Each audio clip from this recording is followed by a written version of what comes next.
우리 인류에게 궁극적인 소망이 있다면 그것은 죽음을 이기고 영생하는 것입니다.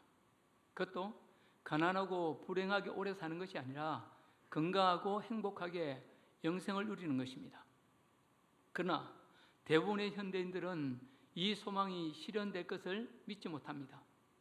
이 땅으로 내 인생이 끝난다고 생각해 좌절하고 두려워하다가 마침내 죽음에 굴복하고 맙니다. 그러나 성경은 영생, 곧 천국이 있다고 믿는 자에게 부활과 영원한 생명이 있다고 거듭거듭 선포해주고 있습니다. 오늘 본문에 나오는 에녹은 선지자 엘리야와 함께 죽음을 보지 않고 하나님께 올라가므로 우리에게 영생이 있음을 보여주는 좋은 신뢰가 되고 있습니다. 우리 인간은 죽기 위해서 태어난 존재가 아닙니다. 범죄함으로 죽음의 형벌이 우리 가운데 왔지만 사람이 죽는 것은 사실 정상이 아닙니다. 그런 의미에서 죽음을 보지 않고 하늘로 올리운 에녹은 예수 그리스도 안에서 믿는 성도들이 누릴 부활과 영생의 모습을 미리 보여주는 샘플, 맛보기를 할 수 있습니다. 그래서 여러분, 요한복음 5장 24절에서 예수님이 친히 뭐라고 하셨습니까? 같이 한번 읽어보겠습니다.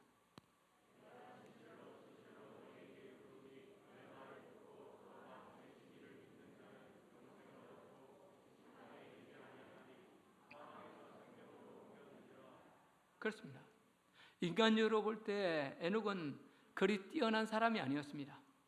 남들처럼 결혼해서 자녀 낳고 사는 평범한 가장으로 무슨 특별한 업적을 남기지도 않았습니다. 가인처럼 큰 성을 쌓지도 않았고 라멕의 자녀들처럼 탁월한 기술이나 음악의 대가도 아니었습니다. 그런데도 저 유명한 가인이나 성공한 라멕이 아니라 에녹이 하나님의 부르심을 받았습니다. 그리고 오늘 성경은 에녹이 죽음을 보지 않고 하나님께로 간 이유를 22절, 24절에서 밝혀주고 있습니다. 거기서 뭐라고 했습니까?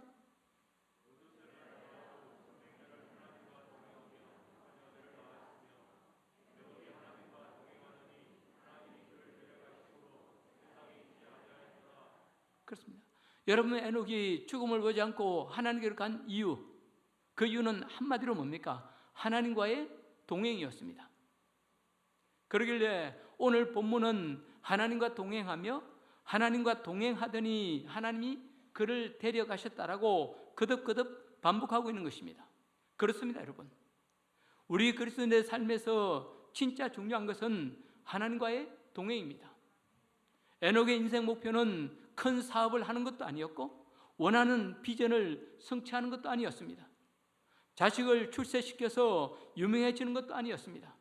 그의 목표는 오직 하나님과 동행하는 것이었습니다. 매 순간 하나님과 함께하며 그분의 음성을 듣는 것이 에녹의 인생 목표였고 하나님께서는 이런 에녹을 너무 기뻐하신 나머지 죽음을 보지 않고 하나님 계신 곳으로 데려가신 것입니다. 얼마나 멋지고 영광스러운 삶입니까? 여기도 우리는 한 가지 중요한 질문을 던져야 합니다. 그것은 에녹이 어떻게 하나님과 동행하는 삶을 살게 되었는가 하는 점입니다. 여러분, 그 이유가 뭐라고 생각하십니까? 오늘 우리는 그 동행의 비결을 다음 몇 가지로 살펴보므로 하나님 주신 은혜를 나누고자 합니다. 첫 번째로, 에녹은 하나님의 심판 경고를 듣고 자기의 삶을 돌이켰습니다. 흔히 생각하는 것처럼 에녹은 처음부터 신실한 믿음을 가진 것은 아니었습니다.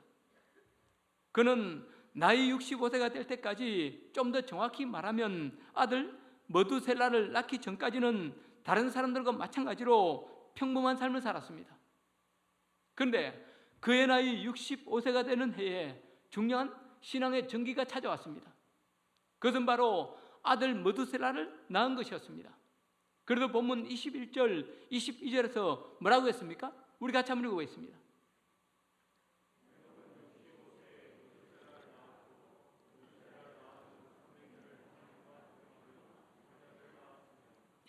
에녹은 65세에 머두셀라를 낳았고 머두셀라를 낳은 후 300년을 하나님과 동행하며 자녀들을 낳았으며, 여러분, 머두셀라를 낳기 전에는 에녹이 하나님과 동행했다는 기록이 전혀 없습니다. 그런데 오늘 본문은 에녹이 머두셀라를 낳은 후 300년을 하나님과 동행했다고 말씀하고 있습니다. 이것은 아들 머두셀라의 출생이 아버지 에녹의 신앙의 결정적인 전환점이 되었음을 보여줍니다. 그렇다면 아들 머두셀라의 출생과 아버지 에녹의 변화 사이에 무슨 연관이 있습니까? 무엇이 에녹의 삶을 그토록 바꿔놓았습니까? 그 답은 하나님께서 에녹에게 머두셀라의 출생을 통해 장차 올 홍수 심판을 미리 경고해 주신 것입니다. 그리고 그 심판의 비밀을 머두셀라라는 아들의 이름에 새겨주신 것입니다. 여러분, 머두셀라는 문자적으로 창의 사람, 창을 던지는 사람이라는 뜻입니다. 그러나 그 이름에는 문자적인 뜻보다 더 중요한 의미가 하나 있다고 뉴벨이라는 신학자는 말했습니다. 그에 의하면 머두셀라라는 그 이름 속에는 죽음 후에 재앙이 온다, 그가 죽으면 심판이 온다는 뜻이 있다고 합니다. 결국 이것은 무엇을 말해줍니까? 하나님께서 에녹에게 아들을 주시면서 이 아들이 죽으면 심판이 올 것이라고 경고해 주셨다는 것입니다. 그의 나이 65세 되던 어느 날 하나님께서 에녹을 부르셨습니다. 에녹아, 하나님, 이 세상이 너무 악해졌지? 그렇습니다. 에녹아, 나는 세상에 가득 찬 죄악을 더 이상 묵고할 수가 없구나. 이제 내가 세상을 심판할 징표를 너에게 하나 주마. 곧 아들이 태어날 것이니 그의 이름을 머두셀라라고 짓거라. 그 이름의 뜻대로 그가 죽으면 내가 이 세상을 심판하겠다. 너는 이 점을 한시도 잊지 말아라. 하나님의 말씀대로, 하나님의 경고대로 아들이 태어나자 에녹은 그 이름을 머두셀라라고 지었습니다. 그리고 그 아들을 볼 때마다, 아들의 이름을 부를 때마다 하나님의 경고와 심판을 떠올렸습니다. 혹시 머두셀라가 감기만 걸려도, 몸이 조금만 아파도 이 아이가 죽으면 세상에 심판이 올 텐데 하며 하루하루를 경건하게 살았습니다. 에녹에게 있어서 아들 머두셀라의 존재는 하나님의 말씀의 성육신이었습니다. 그는 아들을 볼 때마다 임박한 심판을 생각했고 자신의 흐트러진 삶을 추스렸습니다. 에녹은 아들을 통해 순간순간 들려오는 심판의 경고를 떠올리고 그때마다 하나님과 동행하는 삶으로 들어갔습니다. 그리하여 그 후 300년을 하나님과 함께 하다가, 하나님과 동행하다가 영광스럽게 부르심 받을 수 있었던 것입니다.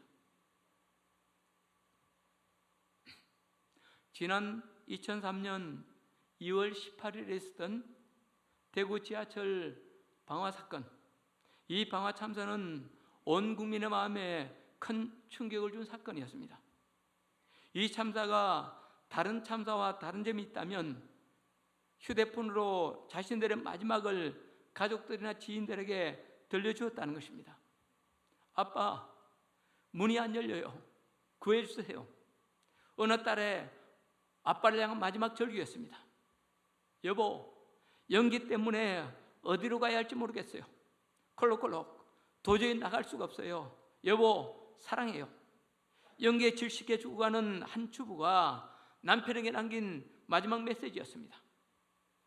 지금 불타는 지하철에서 갇혀 죽어가고 있어. 나를 위해 기도해줘. 한 선교단체 간사의 마지막 외침이었습니다. 여러분, 이 죽음 심판은 어느 날 갑자기 우리에게 찾아옵니다. 여러분 한번 생각해 보십시오. 그날 지하철의 화염 속에서 죽어간 사람들 가운데 그날이 자신의 마지막 날이 될 것이라고 미리 인식한 사람이 누가 있었겠습니까? 아무도 없었습니다. 전혀 대비하지 못하고 있다가 갑자기 닥친 위기 앞에 크게 당황하고 좌절할 수밖에 없었을 것입니다. 65세가 되던 해에 머두셀라를 낳은 후에, 이것은 에녹이 새로운 삶을 살 수 있도록 하나님께서 주신 구원의 기회요, 인생의 전환점이었습니다. 사랑하는 성도 여러분, 오늘 우리에게도 이런 변화의 기회, 인생의 터닝 포인트, 전환점이 반드시 있어야 합니다. 하나님 없이 살아온 삶을 청산하고 믿음으로 주님과 동행하는 인생의 방향 전환이 일어나야 합니다. 그런데 이러한 영적 각성의 기회는 내가 찾아서 얻는 것이 아니라 하나님이 우리에게 주시는 것입니다. 보십시오, 여러분. 에녹의 경우도 그가 열심히 찾고 노력해서가 아니라 때가 되매 하나님이 그를 찾아오시고 그에게 심판의 경고를 주심으로 새로운 삶이 시작되지 않았습니까? 중요한 것은 하나님이 경고하실 때 그 경고에 대해서 믿는 저와 여러분이 어떻게 반응하고 어떻게 응답하느냐에 달려 있습니다.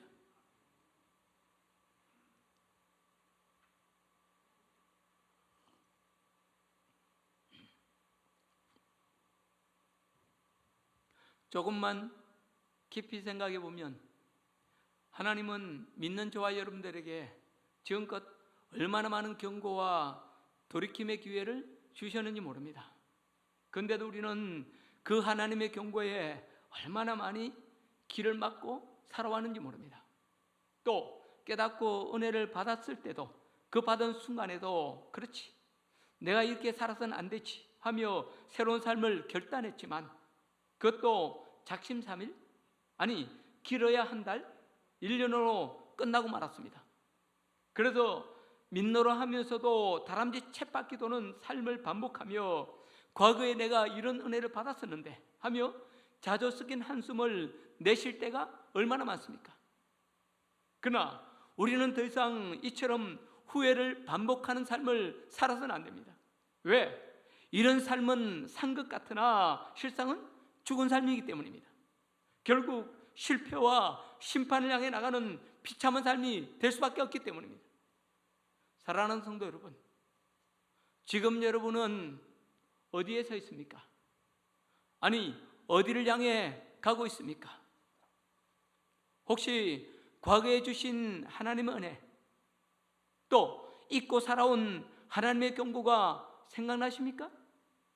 그렇다면 지금이라도 그 말씀 앞에 무릎 꿇고 내 삶의 방향을 하나님께로 돌이키시기 바랍니다. 하나님과 동행하시기 바랍니다. 그러면 저 에녹에게 임한 은혜가 오늘 저와 여러분에게도 동일하게 임할 것입니다. 또 신앙생활은 하고 있지만 지금 내가 걷고 있는 길이 하나님과 멀리 동떨어져 있지는 않습니까? 그러나 우리 주님은 결코 포기하지 않으십니다. 그런 저와 여러분에게 새 길을 열어주시기 위해서, 아니 여러분 예수님을 버리고 떠난 제자들을 다시 찾아오신 것처럼 그들에게 새로운 구원의 길을 열어주시기 위해서, 아니 우리와 동행해 주시기 위해서 찾아오십니다. 그리고 탄식하는 음성으로 경고와 깨달음을 주십니다. 아니면 여러 가지 사건을 통해서 우리에게 깨달을 수 있는 기회를 주십니다.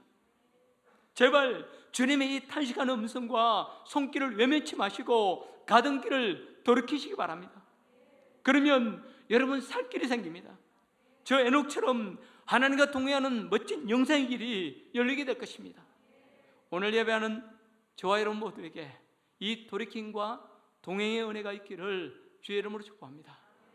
두 번째로, 하나님과의 동행을 위해서는 먼저 만남이 있어야 합니다. 인간의 삶은 만남의 연속입니다. 우리는 만남을 통해서 삶을 이어가고 내 인격과 가치관을 형성해 갑니다. 따라서 좋은 만남, 복된 만남의 중요성은 아무리 강조해도 지나침이 없습니다. 그런데 세상 살면서 가장 소중한 만남, 가장 중요한 만남은 사람과의 만남이 아닙니다. 그 만남은 바로 하나님과의 만남입니다. 오늘 보니까 부부와 함께 예배 드리는 분들이 많이 있습니다. 참 보기 좋습니다. 근데 여러분이 서로 결혼하고 가정을 꾸리게 된 데는 먼저 만남이 있었습니다. 어떤 사람은 중매로 만나고 또 다른 사람은 서로 눈이 맞아서 연애 결혼을 했을 수도 있습니다. 그러나 이 모든 동행의 배후에는 만남이 있었고 이 만남을 통해 사랑이 싹트고 마침내 결혼까지 하게 되었습니다.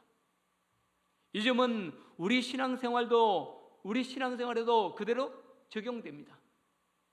신앙생활이 시작되기 위해서는 먼저 만남, 곧 예수님과의 만남이 있어야 합니다. 예수님과의 만남이야말로 신앙으로 들어가는 관문이요, 하나님과 동행하는 삶의 출발입니다. 아무리 오래 교회 다니고 예배를 많이 드린다 할지라도 예수님과의 만남이 없으면, 거듭남이 없으면 우리는 아직도 하나님과 관계가 없는 자입니다.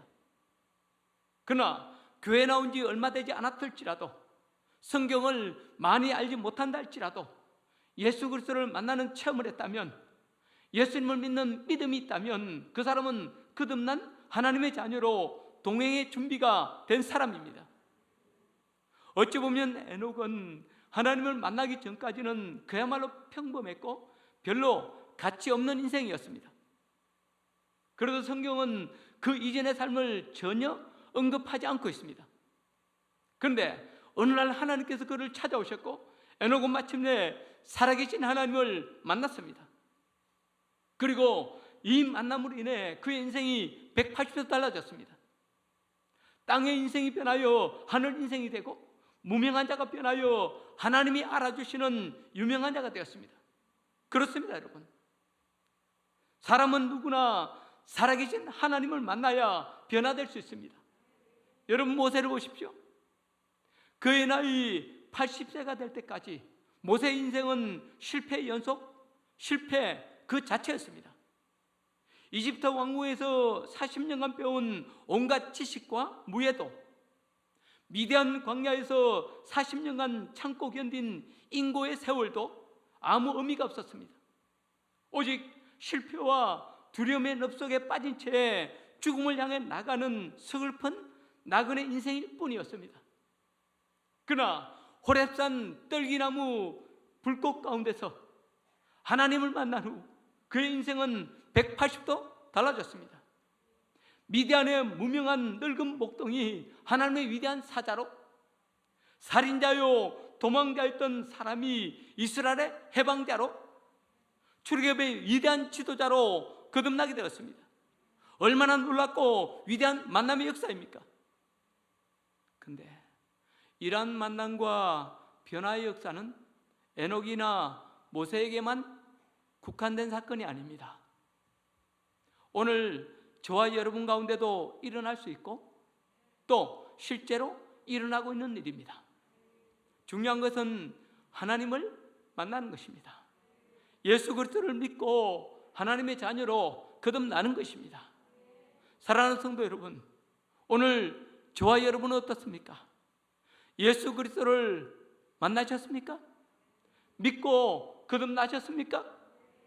그냥 교회 오래 다닌 것 말고 성경에 나오는 하나님에 관한 내용을 아는 것 말고, 예배에 빠지지 않고 참여한다는 것 그것 말고, 교회에서 봉사 많이 했다는 것 그것 말고,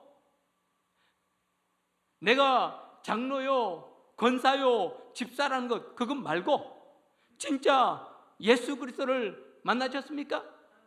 예수님이 확실히 나의 주, 나의 하나님 되셨습니까? 여러분, 실제로는 믿음이 없는데 믿는 것처럼 껍데기 신앙으로 사는 것이 지겹지도 않습니까? 언제까지 쏙사람의 변화 없이 무늬만 신앙인인 채 나 자신과 하나님을 속이며 사시렵니까? 그런 우리 인생이 억울하지도 않습니까? 이 시간 성도 여러분에게 간곡히 부탁드립니다. 내 믿음에 관해서 그냥 습관적으로, 그냥 피상적으로 넘어가지 마시고, 옛날부터 들어왔으니까 그렇겠지, 그렇게 넘어가지 마시고, 나에게 예수님과의 만남이 있는지 이번 한 주만이라도 진지하게 고민하고 자신을 깊이 점검해 보시기 바랍니다. 그리고 만약 나에게 만남이 없었다면 하나님께 나의 믿음 없음을 진솔하게 고백하고 만남을 위해 간절히 기도하시기 바랍니다. 예수님, 저는 믿음이 없습니다. 믿지 않으면서도 믿는 것처럼 착각하며 살았습니다. 주님, 저를 찾아와 만나 주십시오. 성령님 임재하셔서 내 안에 임하셔서 저를 구원해 주십시오. 그러면 부활의 주님께서 반드시 저와 여러분을 만나 주시고 새로운 생명의 길로 인도해 주실 것입니다. 여러분의 인생에 놀라운 변화를 주실 것입니다. 이 만남의 은혜를 다 체험할 수 있기를 주의 이름으로 축복합니다. 세 번째로, 하나님과 동행하기 위해서는 매일매일 하나님과 대화해야 합니다.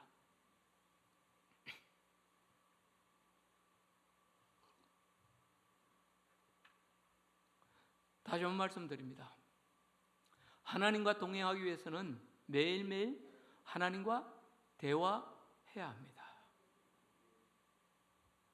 예배하는 이 순간뿐만 아니라 하나님은 언제 어디서나 우리와 함께 하십니다. 예수님은 지금 우리 가운데 성령님으로 임재해 계실 뿐만 아니라 세상 끝날까지 함께 하겠다고 분명하게 약속해 주셨습니다. 그래서 예수님의 이름을 부를 때마다 임마누엘, 곧 하나님이 우리와 함께 계신다, 하나님이 우리 가운데 계신다고 고백하는 것입니다. 그런데 현실은 어떻습니까? 오늘 많은 성도들이 하나님을 생각할 때 성경 책 속에 갇혀있는 하나님, 저 예배당 꼭대기에 계시다가 우리가 예배하러 올 때만 잠깐 만나주시고 다시 예배당 꼭대기로 돌아가신 하나님, 그런 하나님으로 생각합니다. 그러다 보니 예배를 마치고 교회 문을 닫을 때는 하나님, 일주일 동안 안녕히 계십시오, 다음 주일에 와서 또 인사드리겠습니다, 인사하고 떠납니다. 그러니 하나님과의 동행이 없습니다. 교회에서는 열심인 직분자인데도 그 집에 가보면 하나님이 계시지 않습니다. 동행의 흔적이 없습니다. 설령 교회에서 집까지는 하나님을 모시고 간다 할지라도 직장에 출근할 때는 혼자 갑니다. 그러니 직장에서는 그가 예수 믿는 사람인지 아닌지 잘 구분이 되지 않습니다. 믿지 않는 사람들과 전혀 다를 바가 없기 때문입니다. 또 어떤 사람은 환경이나 여건의 변화에 따라서 신앙의 모습이 달라지는 경우가 있습니다. 중고등학생 때는 신앙생활 열심히 하다가도 대학생만 되면 술 마시고 MT 다니느라고 하나님 없이 살아갑니다.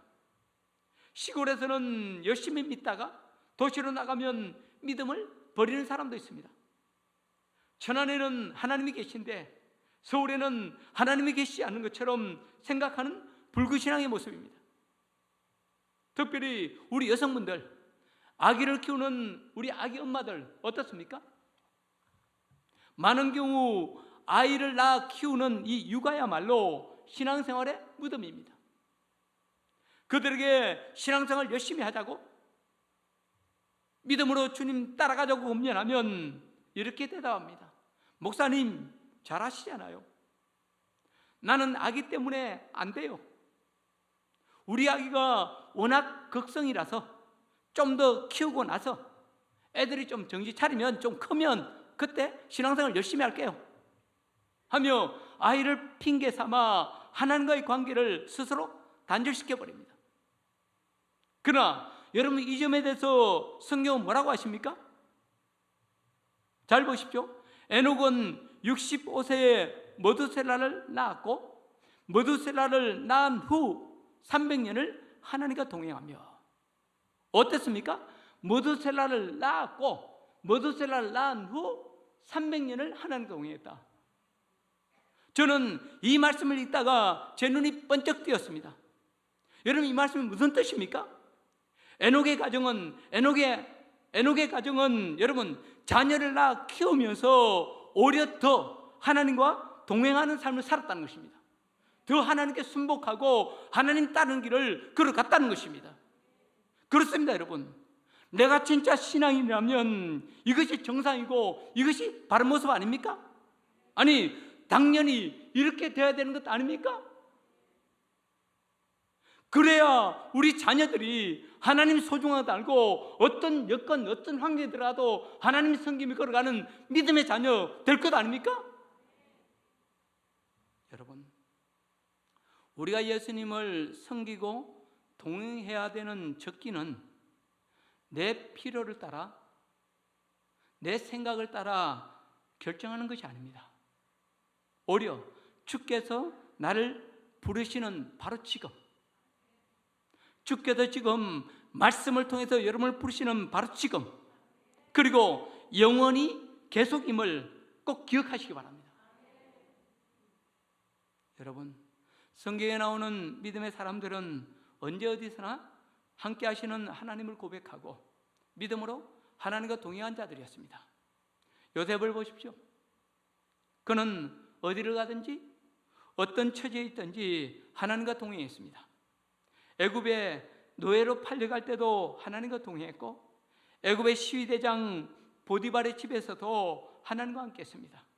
뿐만 아니라 요셉은 스스로를 신이라고 높이는 이집트 왕 앞에서도 여전히 하나님과 동행하며 하나님의 존귀하신 이름을 드러냈습니다.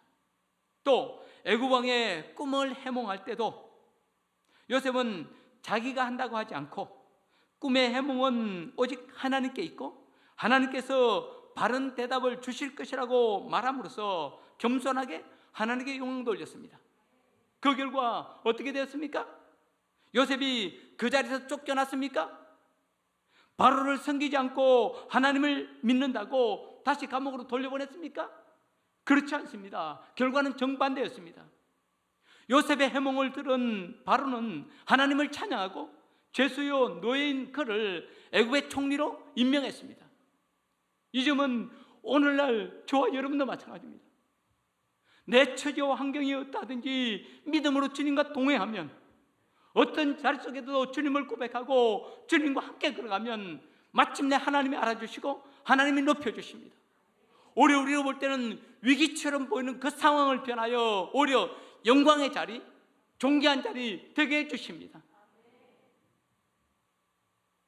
그런데 하나님과 동행하기 위해서는 우리가 반드시 해야 할 일이 하나 있습니다. 물어봅시다. 그 해야 할 하나가 뭡니까? 하나님과 동행하기 위해서는 반드시 해야 할 일이 있는데 그 해야 될 하나가 뭡니까? 뭐죠?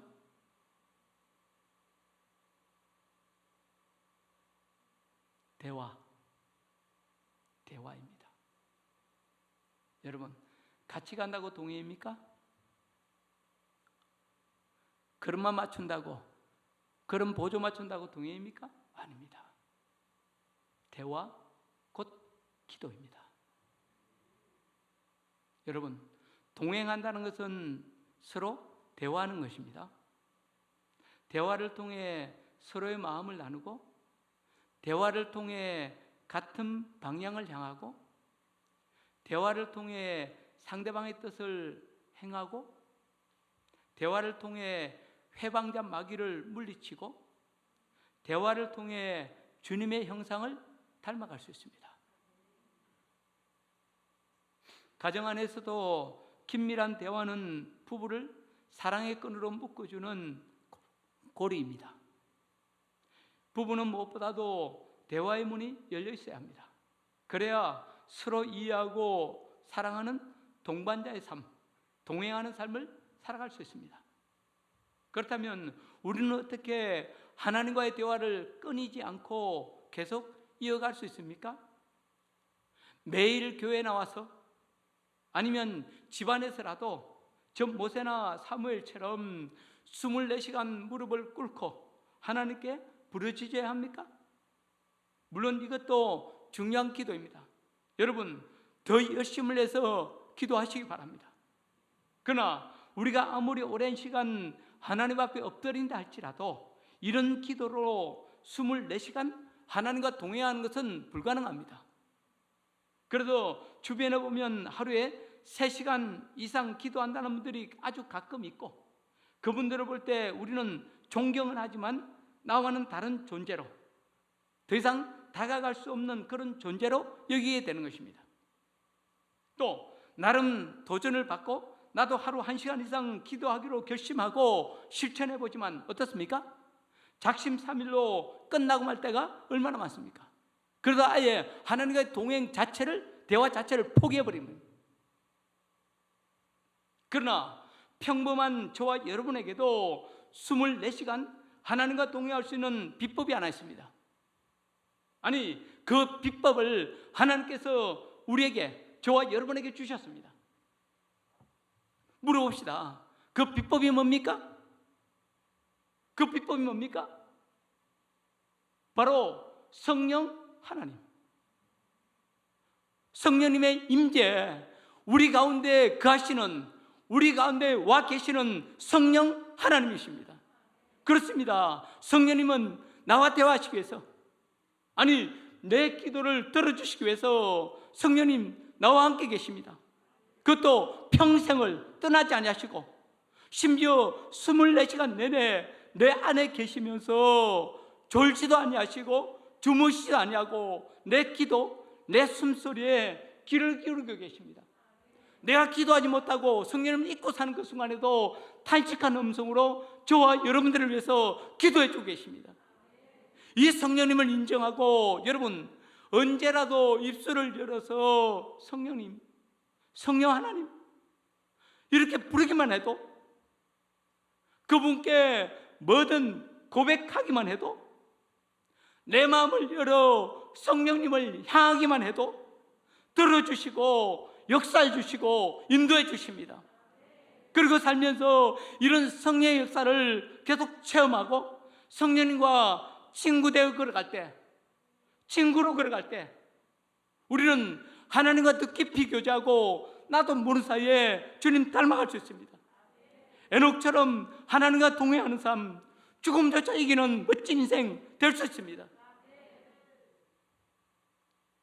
이제 결론을 맺고 싶습니다.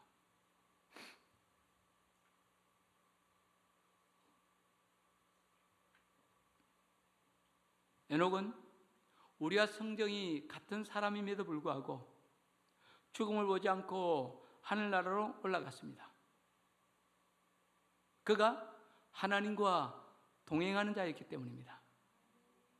이 땅에서 살아가면서 우리가 하나님과 동행하기 위해서는 첫째, 예수님과의 만남이 있어야 합니다.